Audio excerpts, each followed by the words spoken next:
This is my second year doing a year ahead reading, which I do at the start of November. It's my birthday month, but it is also the which is New Year, so I like to do it from November to November.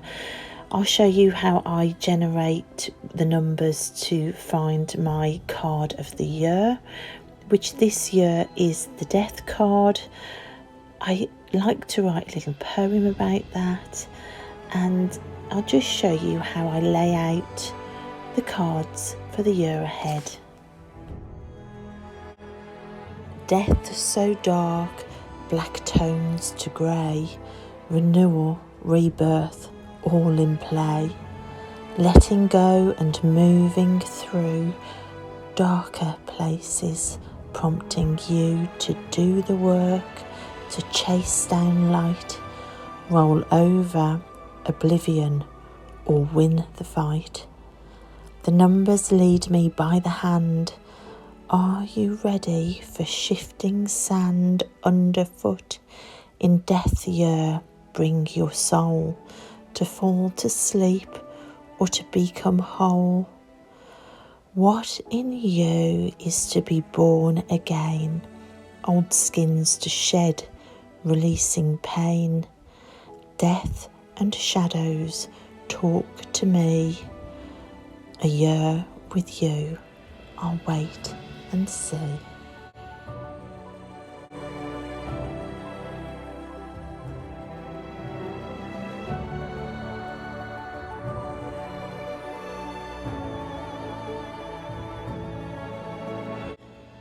And so with my card of the year in the centre of the reading, I then proceed to wait for jumpers to come out of the pack to place a card for each month around that central card.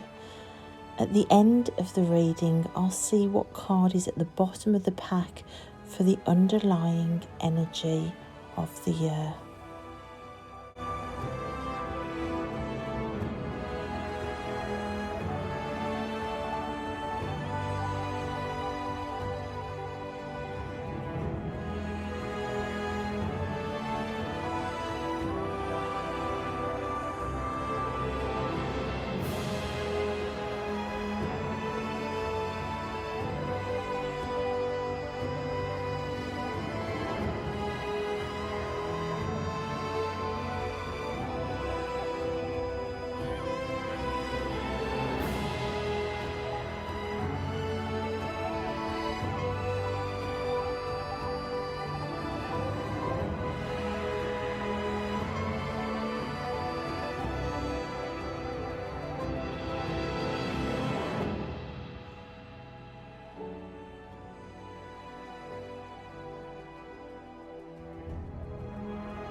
So that's it. That's how I pull my cards for the year ahead. One for each month, starting at November, with the card of the year in the centre, which for me is death. It really struck me that this central row with the underlying energy, the card of the year, and the cards at positions 3 and 9 were all majors, Also, top and bottom of the wheel are pentacles. That showed up as well. There are less cups this year than I've had in the past, but that central row of black majors I think is quite telling. What I'm going to do this year is keep the month's card in front of me. Last year I journaled on it and put this reading away, and I'm struggling to even check whether last year was accurate or not, because you forget as the year goes on. So I'm going to use this reading more on a monthly basis, and to use the card that I pulled as a focus. That's how I do my year ahead reading, and that's how I use the underlying energy card. That's how I work out my card of the year. But now I want to look back. I know what my card for the year is moving forward, but what about last year? And I go to my tarot journal. This is my handmade tarot journal, and it was recorded right at the front of this tarot journal. Last year's spread was with the Wild Unknown, and I put it into the front of this journal. I did a video about it and I forgot about it. And I think I'm going to do something different this year. I'm going to have it more of an active, ongoing reading rather than just something to record and then to look back on. Here it is. It started again in November. I kind of had it running from my birthday, which is the 23rd, but it's just been forgotten really. So how to know whether this reading turned out to be accurate, how to check. Of course, it's hard to remember what happened in a whole year. So I went to my camera roll on my phone. So I decided to look at the keywords I formulated from the reading for each month and to check just how accurate a year ahead reading turned out to be for me for last year. Hold on to your socks, it was quite a discovery. November was transformation, and I really loved the transformation in the woods. I spent a lot of time in the woods transforming the house with Christmas decorations. I also began playing with makeup for the first time for 15 years and decorating my daughter's bedroom for her Christmas present as well. There was lots of transformation going on, which went into December as well. As transformation continued through December, also gratitude came into play.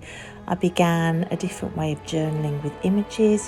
One of my best friends from London popped in out of the blue, and I began to make some photo book Christmas presents for the kids, which had me trawling through years of old baby pictures, and I was so full of gratitude for the wondrous time of mothering these beautiful babies.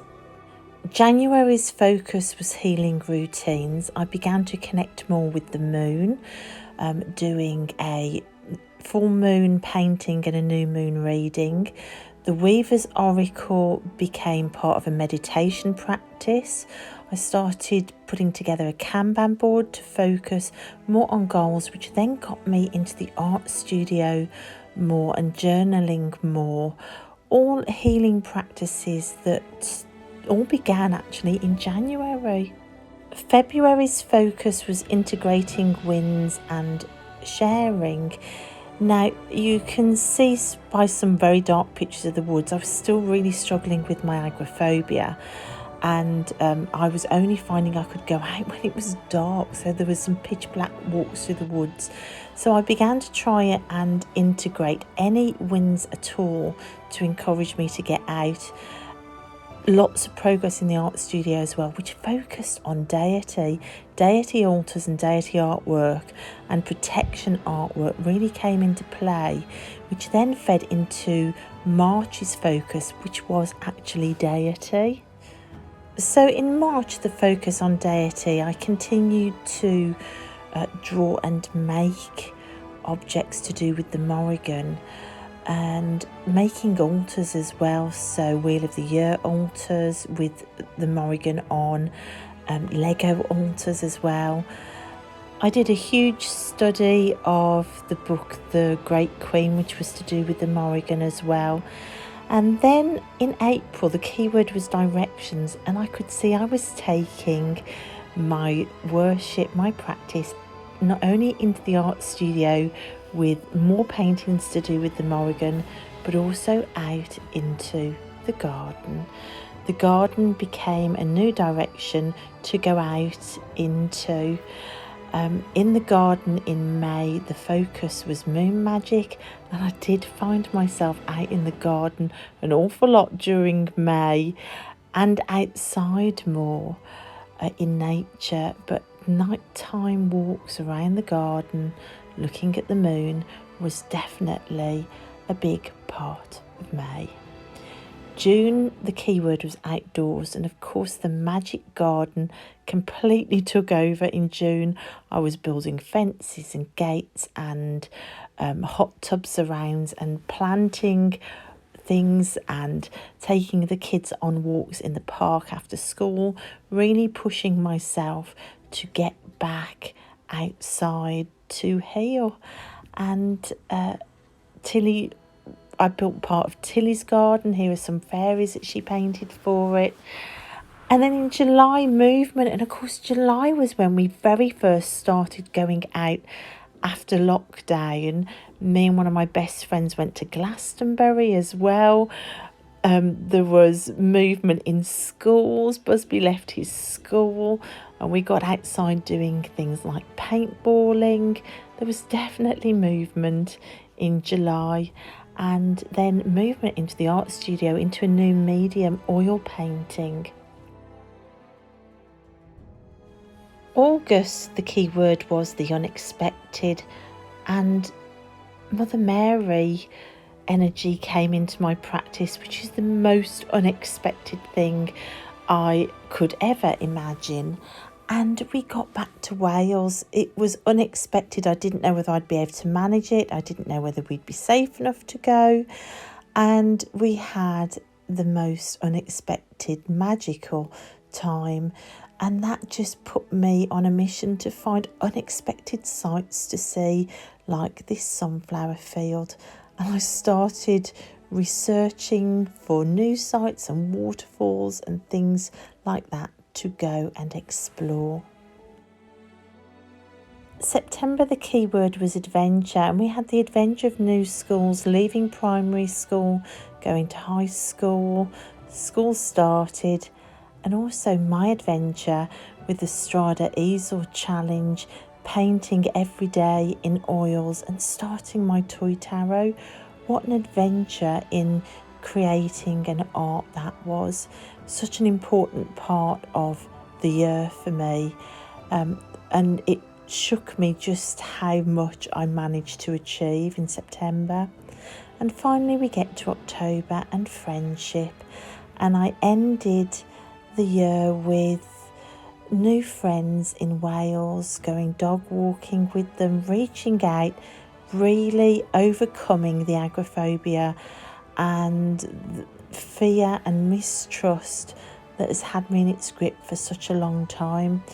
Who would have thought that from the start of the year, walking in the pitch black in woods by myself to make sure I wouldn't bump into people, that I was actually reaching out to new friends to go walking with them.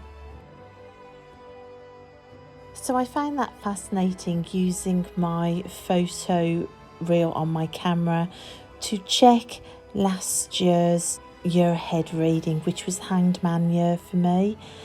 It really brought it home to me, the magical powers of tarot. Moving forward this year, with the cards that I pulled this year, I think I'm going to put them out in front of me. As you can see, I've got the underlying energy card, the death card, and then the card for this month, which was the Ace of Coins. I think I'm going to leave them out in front of me with a magic card as well, so that rather than it being a surprise at the end of the year, it also feeds into my planning and my focus and my actions of whatever month I'm in. I've already started journaling around these 3 cards working together for this coming month to give me some goals, to give me some focus. It's going to be more ongoing this year than a surprise look back. So that's it, guys. That's how I do my year ahead reading. I've tried to show you how I follow up with it, whether it's accurate or not, and changes I'm making for this year. I hope you found that interesting, and thanks for watching, and I'll see you next time. Bye, guys.